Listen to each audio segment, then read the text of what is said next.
భారతదేశం అంటే ఏందండి? హిందూ దేశం. భారతదేశం అంటే భారతదేశం. భారతదేశంలో హిందూ ధర్మం. భారతదేశం అంటే భారతదేశమే. భారతదేశంలో హిందువులు ఉన్నారు. మళ్ళీ ఇది కొత్త తీసుకొచ్చి ఆగండి, మీరు ఆగండి.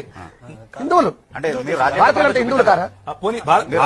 చూపించాలి. ఎప్పుడైనా భారతదేశంలో హిందువులు కారా? వేరే భారతదేశంలో హిందువులు మాత్రమే. క్రీస్తు పూర్వం మొదలుకొని కూడా అంటే ఇప్పటి నుంచి 2000 సంవత్సరాల క్రితం కూడా ఇక్కడ హిందువు అన్న మాటే లేదు.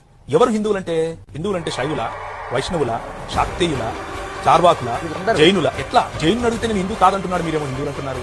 బౌద్ధుని అడిగితే నేను హిందువులు కాదంటున్నారు, మీరేమో హిందువులు అంటున్నారు. చార్వాకుని అడిగితే అనకపోలేదండి.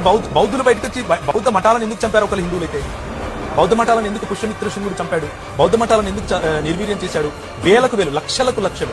ఒక్కొక్క మీరేమన్నారు? భారతదేశం అంటే భారతదేశం అంటే హిందువులు అన్నారు. నేనేం చెప్తున్నాను అని అంటే భారతదేశం అంటే హిందువులే కాదు, భారతదేశం అంటే అన్ని మతాల, అన్ని ప్రాతిపదికల నుంచి వచ్చినటువంటి వాళ్ళ యొక్క సమాహారము అని చెప్తున్నాను. భారతదేశంలో క్రైస్తవ్యం 2000 సంవత్సరాల నుంచి ఉంది. భారతదేశంలో జుడాయిజం అంటే ఏకేశ్వరవాదం 2000 చిల్లర సంవత్సరాల నుంచి ఉంది. భారతదేశంలో క్రీస్తు పూర్వమే అలెగ్జాండర్ వచ్చిన సమయంలోనే అంటే 3వ శతాబ్దంలోనే గ్రీకులు తీసుకొచ్చినటువంటి బహుదేవత ఆరాధన ఉంది. భారతదేశంలో శైవులను ఏ విధంగా ఊచపోతకోసారో మనకు తెలుసు. తాపాలేకీయులు ఏ విధంగా వైష్ణవులను ఊచపోతకోసారో మనకు తెలుసు. ఇలా చెప్పుకుంటూ పోతే నేను ఒక 1,00,000 చెప్తాను మీకు. ఎవరిని హిందువులు అంటారు మీరు? నా ప్రశ్న ఇది.